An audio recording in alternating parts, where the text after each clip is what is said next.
Right, let's begin with the next session. This is the last session for the conference.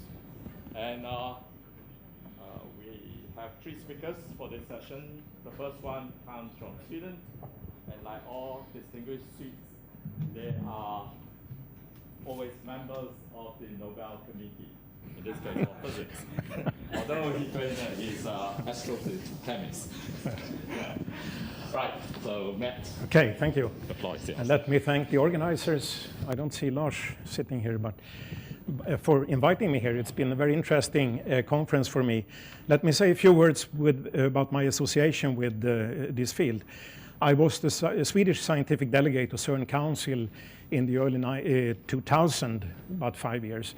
And during that time, of course, I followed in big detail the development of LHC. I mean, that was my job, so and reported back to the Swedish community. Then I left CERN Council, and in 2013, I became member of the 2013 Nobel Committee for Physics that was chaired by Lars Brink. And that brought me then into a very intimate connection with the BAH mechanism, and that really filled up that year.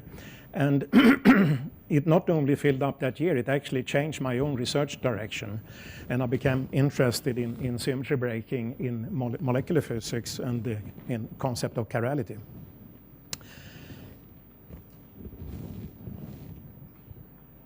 Nope. Where do I point it?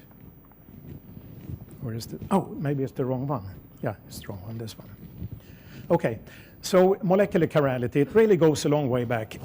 This is taken from New York Times, the past summer, and how Pasteur's artistic insight changed chemistry. What happened was that Pasteur was in a very early stage of his career. He had just finished his PhD. He was about 25, 26 years old, and he studied the tartaric acid and realized by separating the two different forms of tartaric acid that one form rotated the polarization of light in the one direction, and the other form rotated it the same amount in the other direction. So what he had really discovered was molecular chirality. And this was a very important discovery, but maybe not that well known, because Pasteur, of course, later on made so many very important scientific contributions. And I think one could compare him with Maxwell in terms of physics and mathematics. In chemistry and biology, of course, Pasteur was a giant during the 19th century. And in fact, he died only 2 months before Nobel formulated his will. Had he lived for another, say, 5-6 years, he would have been one of the first obvious Nobel Prize candidates, maybe in chemistry or medicine. So what is chirality? Well, it is the fact that a molecule can have two different forms, which cannot be superimposed on one another. And it's just like our hands. I mean, you cannot superimpose your left hand on the right hand. So we have a left-handed form and a right-handed form, and these are called enantiomers. Enantiomers, they share the same physical properties. So they have the same density, they have the same melting point, they have the same boiling point. There is no way you can distinguish them from these parameters. But there are some curiosities and some more serious effects of chirality. A more curious thing is that they have different smell. So for example, limonene has in the right-handed form, it smells like orange, and in the left-handed form, it smells like a lemon. And this means that you have all a chiral detector here, your nose. And I'm not quite sure why we need. It's a good question, I don't know. They have different efficiency. So for example, citalopram, the S form has 30 times more efficient antidepressant than the R form. And which means that if you have a racemic mixture of these two forms, of course, half of the drug you're taking is not effective at all, whereas the other one is operative. This is not so serious. Here is the most serious consequence. They have different biological responses. So the R form of thalidomide has a sedative effect, whereas the S form, and this was found out, of course, in the early 1960s, when this drug was given to pregnant women, and they were given as a racemic mixture, and it turned out that the S form of thalidomide had the limb reduction defects on the child, the woman was born, and this, despite many publications in the medical literature, the reason has really not been sorted out. And I mean, you can wonder, how is it possible that only a small difference the only difference here, you have a chiral center, and this one is going out of the plane and this going into the plane. That makes the big difference. And another question is, how could it be so specific? Why didn't this form kill the embryo? How could it be so specific so that it went in and just gave a newborn child no arms? This was a big thing in Sweden. We remember it very well because this medicine called neurosedyn in Sweden was sold to and used by several. It had been tested on animals before. I'm not sure about maybe it had, yes. And it never reached the United States. In Germany, it happened in West Germany, but not DDR. So this is still an open question. Apparently, this thalidomide is an effective drug to some diseases, and it's still used in Brazil, not for pregnant women, of course, but for the particular diseases that it's effective, that it can. And so there's a strong push in the pharmaceutical industry to produce enantiomeric pure drugs. So, for example, 60% of the drugs that was approved since 1999 were enantiomeric, enantiopure drugs. Of course, in chemistry, in synthetic chemistry, there was a long development of chirally catalyzed asymmetric synthesis, probably going on during most part of the past century, and it culminated in 2001 with a Nobel Prize in Chemistry to Knowles, Noyori, and Sharpless for their contribution to chirally catalyzed asymmetric synthesis. Basically, this is based on different metals that allows you to catalyze the production of enantiopure compounds.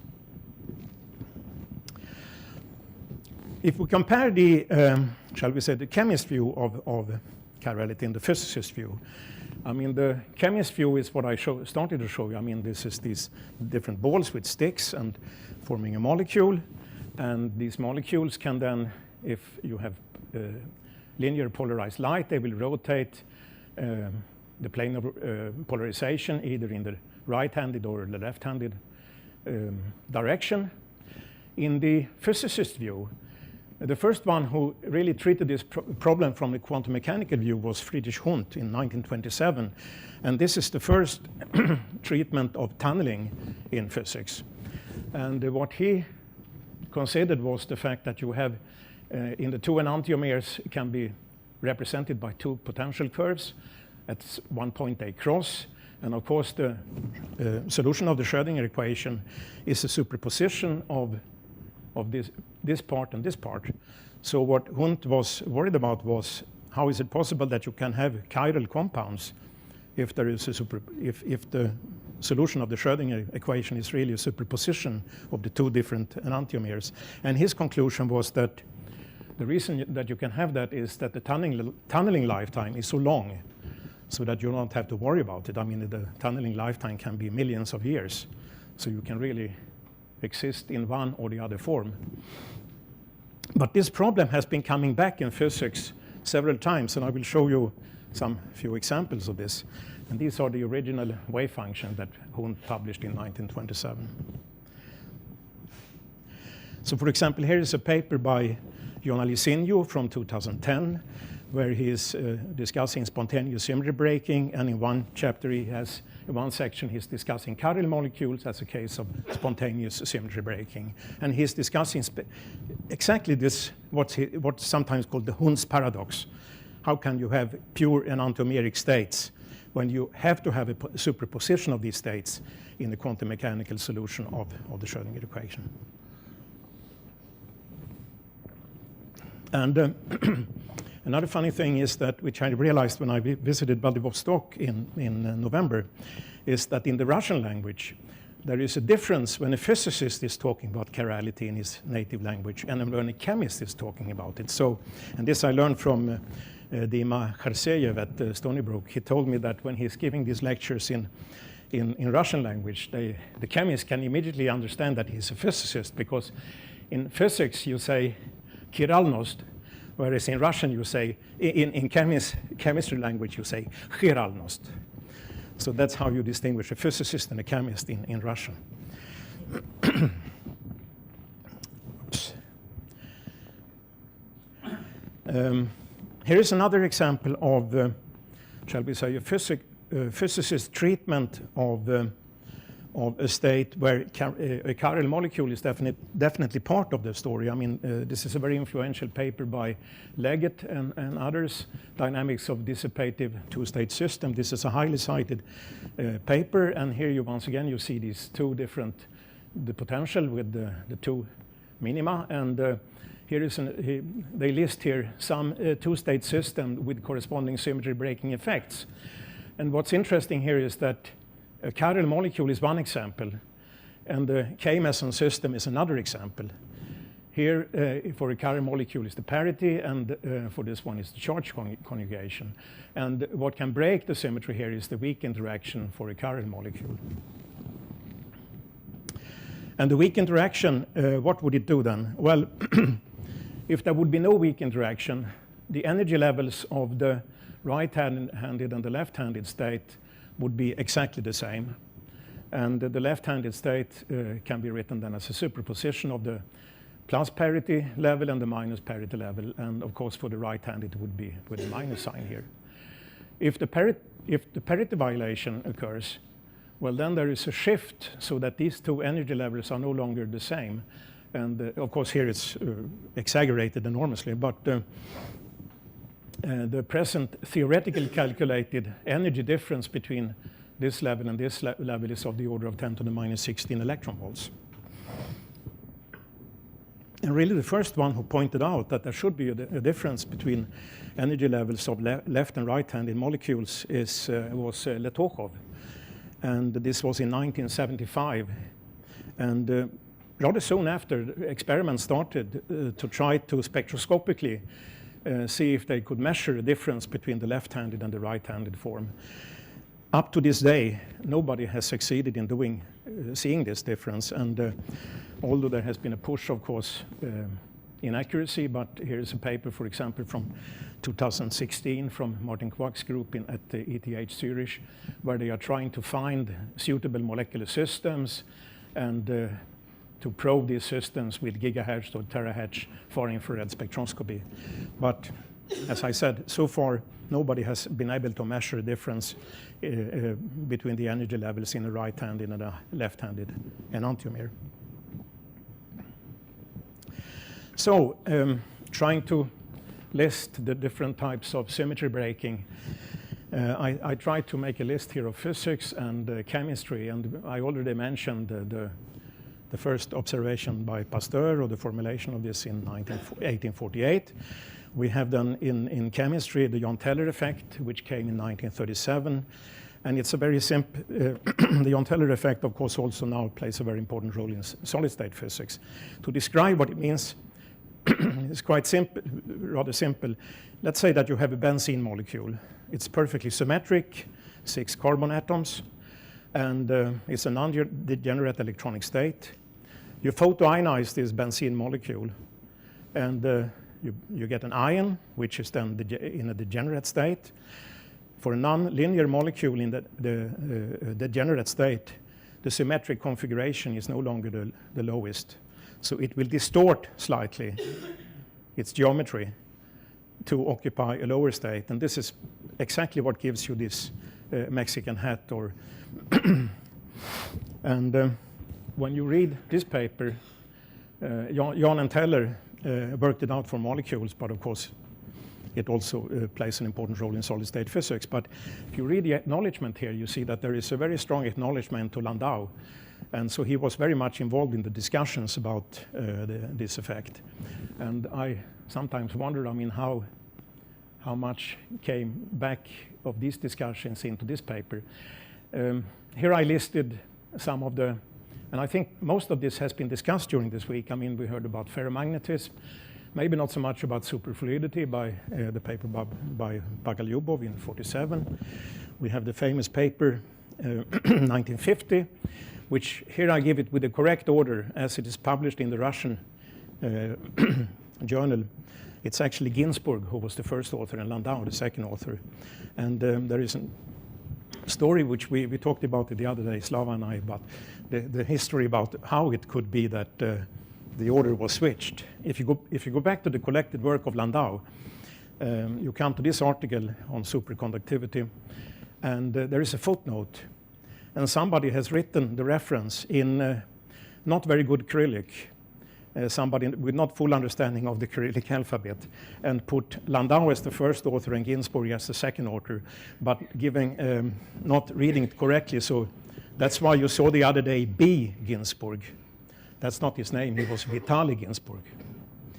They confused the Russian letter B with the Latin B. Further on, we have the superconductivity Bcs. I guess here one should also put up Bogolyubov. He was just 1 year after BCS with Nambu, of course, been mentioned many times, and then we have the BH mechanism. But I learned during this week that this is not the same as symmetry, spontaneous symmetry breaking from Gerhard.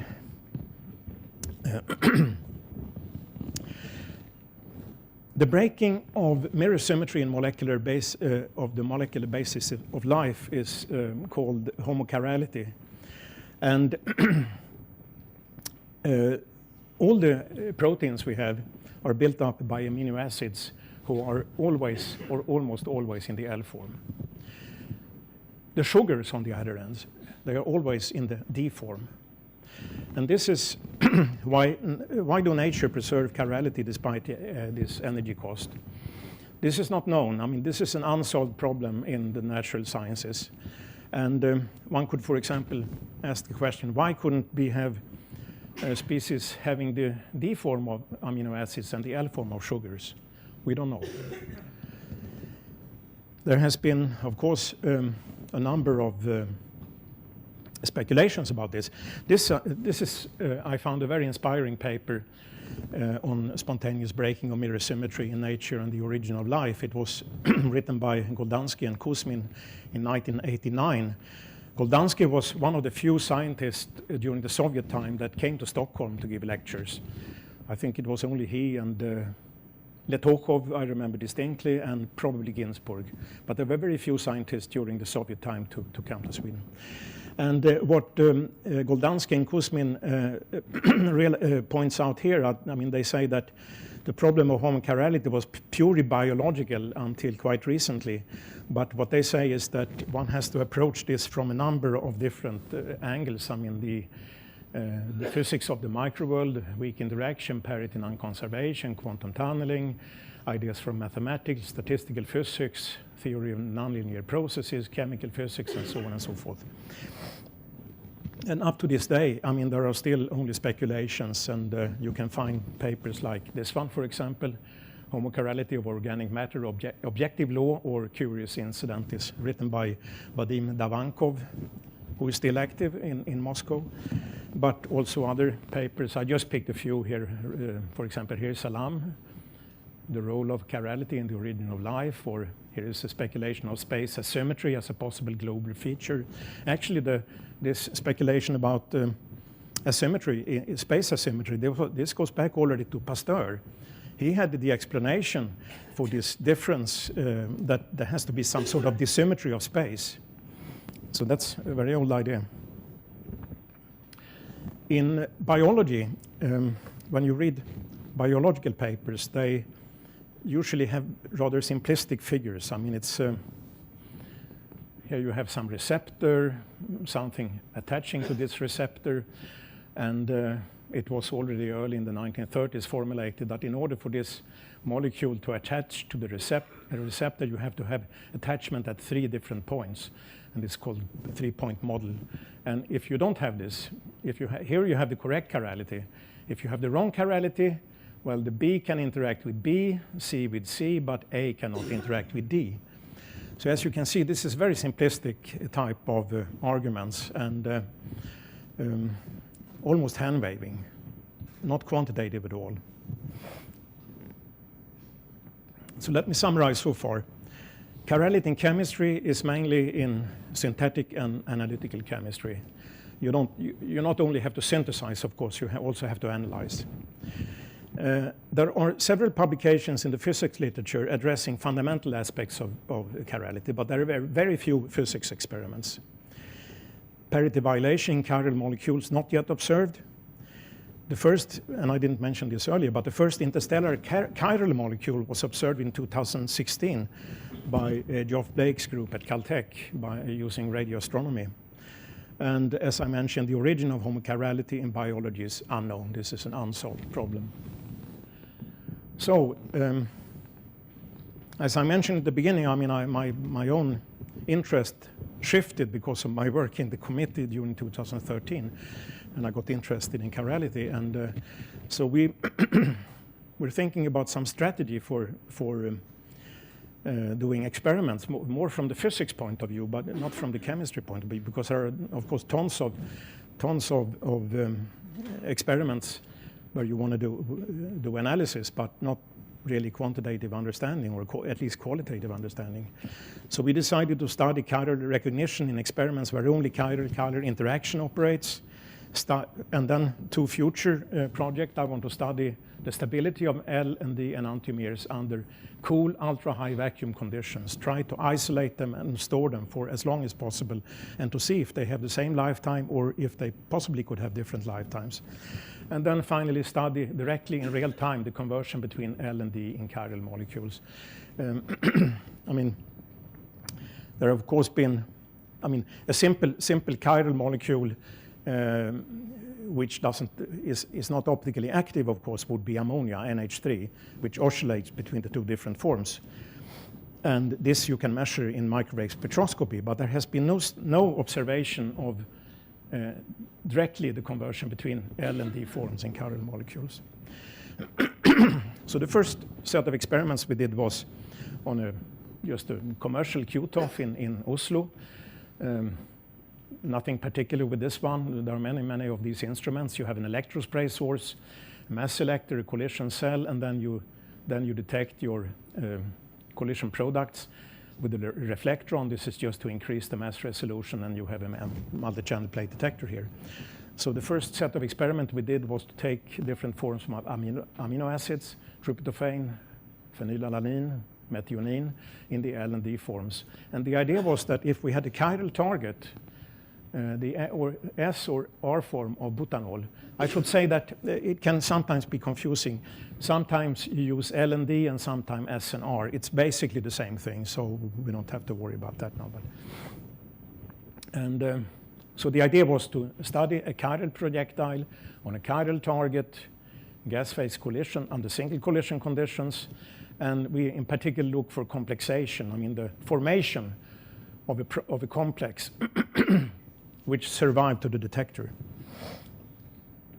And these are the experimental results. Here is the collision energy, and here you see the different combinations. And what is striking is that the red and blue circles, which indicate either the L or D form, overlap completely within the experimental error bars. So we were unable to see any chiral recognition effects in these experiments. But we did a different type of experiment also. Instead of I guess, I should say that one reason why we couldn't see this was that the molecules are not oriented. You have non-oriented projectile colliding with a non-oriented target. So maybe the chiral recognition effect is just washed out by the fact that you have so many different combinations. In the other experiments, we formed the complex in the ion source so that we locked the butanol to the amino acid. And then we collided it with just an achiral target, just argon. And what we found was that this would break up in the amino acid, and a neutral which was lost, we can't detect it. And here, so here is what we see in the mass spec. This is the parent ion, and here we see the fragment ion, the amino acid, in this case protonated tryptophan. And in this case, we could actually see a difference. The stability of these two different the complexes were not the same. We could see a difference between the L form, which was destroyed less than the D form of tryptophan. So here, the higher you have here, the more it's destroyed in the collisions. So the test here to see if this was a real effect would be to switch the target. Instead of having the R form of butanol, we should switch to the S form. And then, of course, this should be reverted. And indeed it was. So we can say that this is a real effect. Here is now the L form, which is more easily destroyed in the collisions. So just a short summary of these experiments, which was the first generation of experiments we did. I mean, under single collision experiments using chiral projectiles and chiral target, we don't have the sensitivity to unravel any chiral-chiral interaction. But in single collision experiments using chiral-chiral complexes, we could definitely see differences. An experiment in the future is to, as I mentioned, try to measure the lifetime of two different enantiomers using a new technology which has been quite recently established, well, new, I shouldn't say new for low energy ion beams. It's to have really cool molecular ion beams. And this is a report from Physics Letters. There were two publications published, one from the Heidelberg group at the MPI in Heidelberg, and the other one from the Stockholm group using a storage ring called Desiree. And what we have here is conditions where we have here you see the ring opened. So this is a little bit peculiar. Those who work with acceleration knew that you usually have beamlines, but here we put all the elements into one big box, 2.5 times 4.7 meters, and then cool down the whole box to 13 Kelvin, operated at ultra-high vacuum, such high vacuum that you have a hard time to measure, but it's probably below 10 to the minus 13. And the nice thing here is that you can store, for example, kilovolt negative ion beams for hours. And if you never work with negative ions, you will know that these are extremely fragile things. This extra electron is very easily stripped off. So to be able to store negative ions for hours, that's quite an achievement. And this gives us possibility, once we have an electrospray source attached to this storage ring, we will be able to really measure carefully whether the L and D forms of protonated amino acids really have the same lifetime. This sounds like a very almost trivial experiment, but it's actually something that hasn't been done before. And I think it's worthwhile as a first experiment to do, just check. It's a straightforward experiment. Here is an experiment which will be much more complicated. And it's an experiment that we formulated in Stockholm in 2016, and we wrote a proposal for beam time at the facility that I will show you in a few minutes. And we didn't get the beam time, but at the same time, or later on, I discovered that the group of Shaul Mukamel had precisely the same ideas, although they had worked it out in much more detail than we did in this proposal.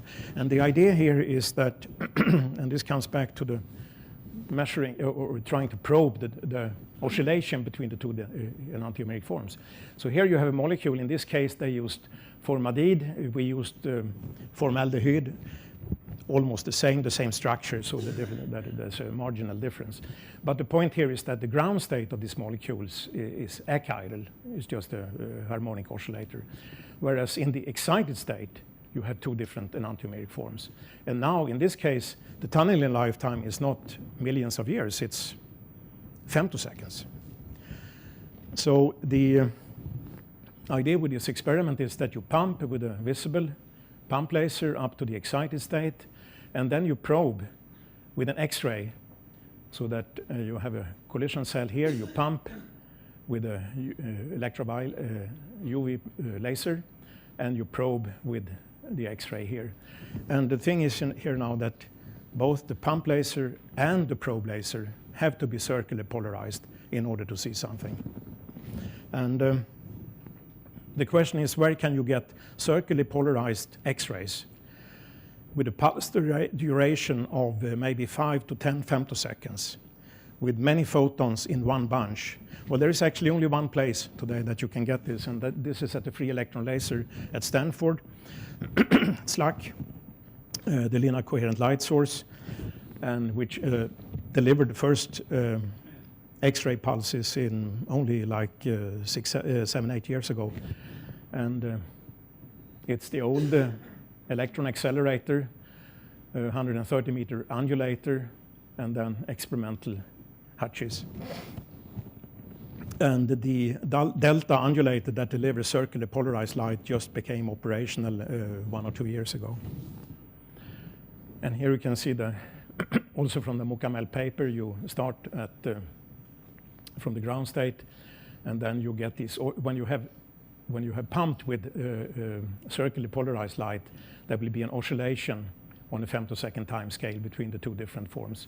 Whereas if you pump with linear polarization, you will have this superposition of the states. This is still an experiment, of course, for the future.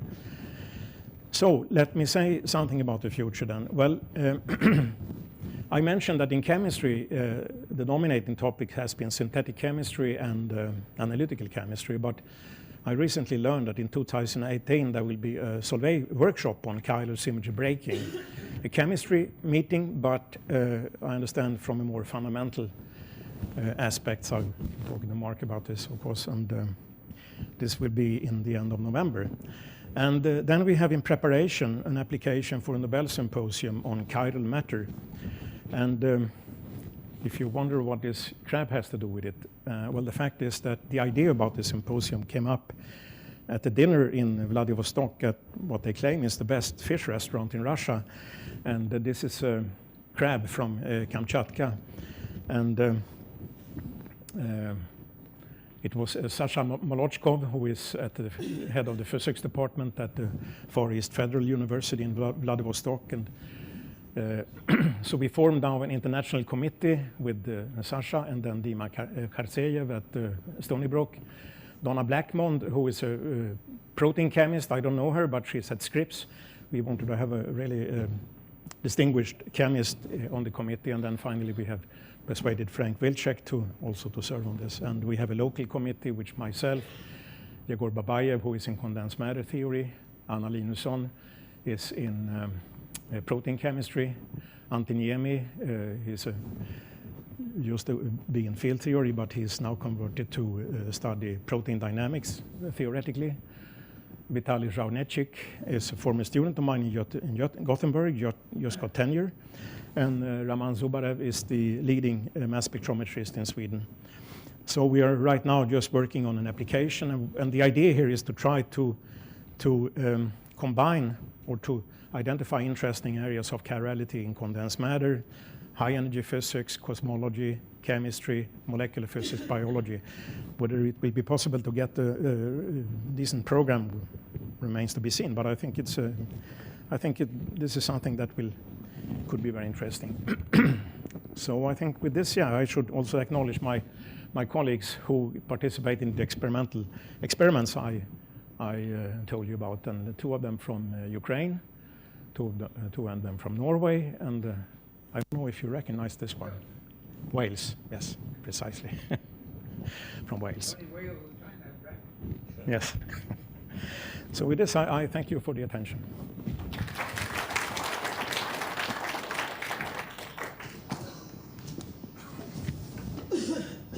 Right, any questions? Yes. John?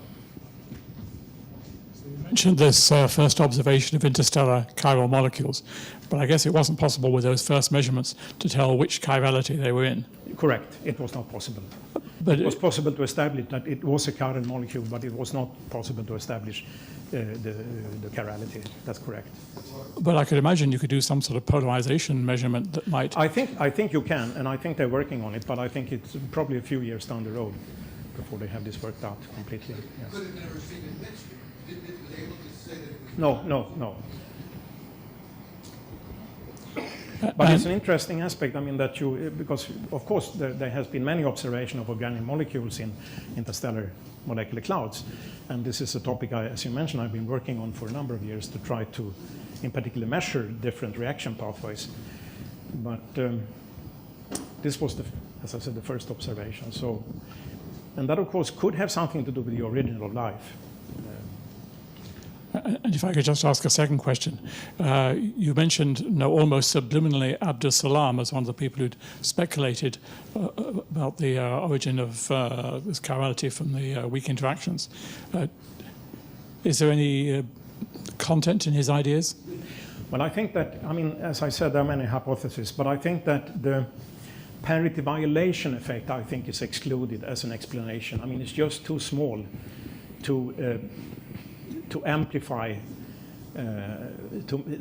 because you're really looking for an amplification. And I think that it's concluded that the parity violating effect is just too small to cause this amplification which is needed. Right, any other questions? Particularly from our friends from Southeast Asia, Myanmar, Indonesia, Thailand. Yes. Just the biological, why biology uses these chiral molecules, but isn't it just the easiest explanation that biology has all of these very big molecules, DNA, big proteins, and that for them, and their spatial structure is very important.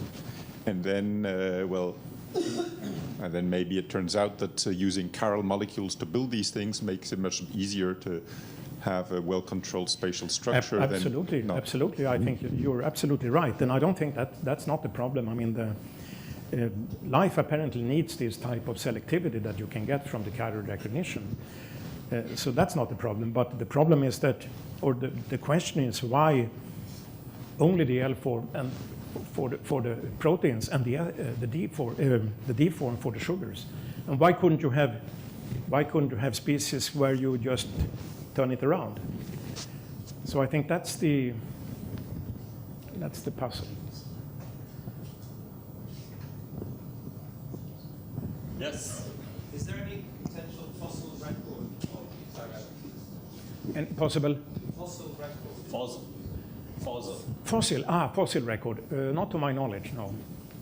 But it's an interesting question that I should look more into. Yeah, I mean, you mean macroscopic? Yes, yeah, sure. I thought you meant microscopic. Yes, I did. Yes.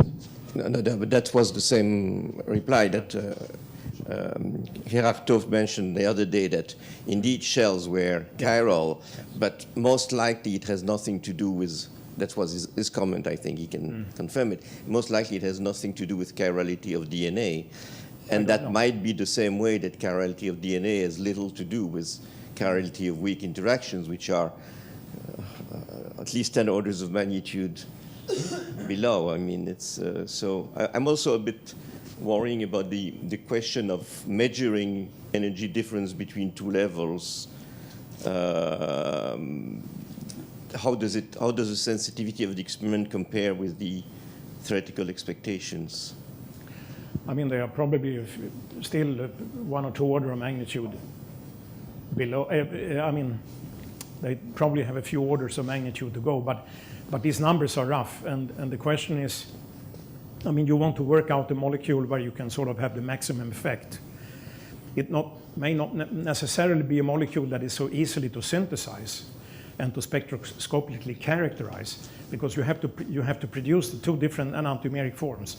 So I think there is also a question of experimental difficulties. How close do you get in terms of the orders of magnitude? In the first set of experiments back 40 years, I mean, there were maybe 6 orders of magnitude off, but then they have pushed the limits. I would still think it's at least a few orders. It's the same problem we have in CP violation. It's a weak effect. And we look for it in a channel which is highly suppressed. So when you look for a weak effect in the channel which is very strongly suppressed, the proportion stays large. And that's how you see large CP violation in the Bs. That's because you are dividing by a normal process which is very small. That's correct. I've been starting to think about, these experiments, spectroscopy experiments, obviously they are the frequency domain, but maybe one can design experiments where you look for the effect of the time domain. 10 to the minus 16 of that order, it corresponds to, seconds. So maybe that's the approach. I just started to think about it, but I haven't really come up to any concrete experimental situation where we would test it. But I think that with the storage ring, that's definitely something we should think about. Right.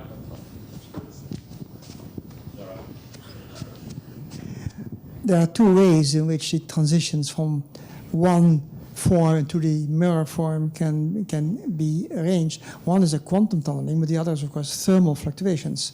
Every now and then you hop over the potential, which is the largest in most of these molecules.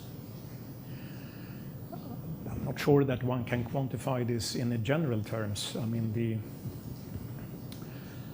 I would assume that it depends highly on the environment. But of course you're correct. That there could be a thermodynamics could drive. Yeah. Well, most temperatures we talk of are the order of body temperature, of course, or 0 degrees Kelvin. Well, and the temperatures are well known, so you can now calculate the Boltzmann factor. At room temperature, you wouldn't see any effects, but if you have isolated molecules. I'm talking about thermal fluctuations. So the thermal fluctuations could cast a molecule into its mirror form. Definitely that can happen, yes. But I wouldn't dare to quantify it. I think the point I think that you're trying to make, if you have if it's a truly isolated molecule, of course, it cannot come into, it has at least at low energies, it has a discrete energy spectrum, and it is not possible to reach thermal equilibrium. If there's a splitting between the even and odd combinations, it can't actually relax in a thermal way. And then all that's left is to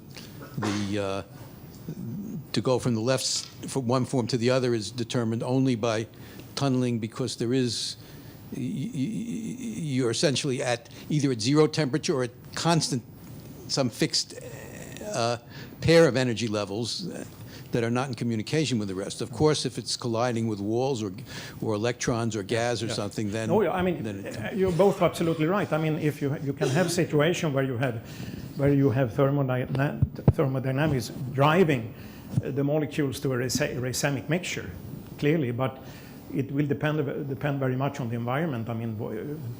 What do they collide with? Are they polar molecules and so on?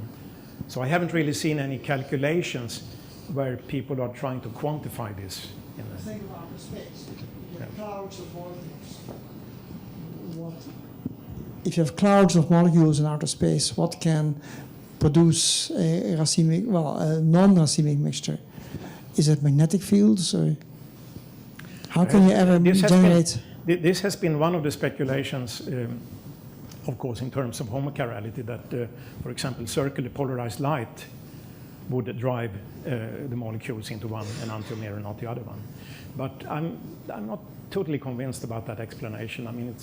It seems like you need an awful lot of circularly polarized light, and do you really have that in? You certainly have that at some places, but I'm not sure that you can. I guess I should be able to calculate this in some model, but it's certainly speculations. Yeah. Right. Yes. Is there any chirality in types?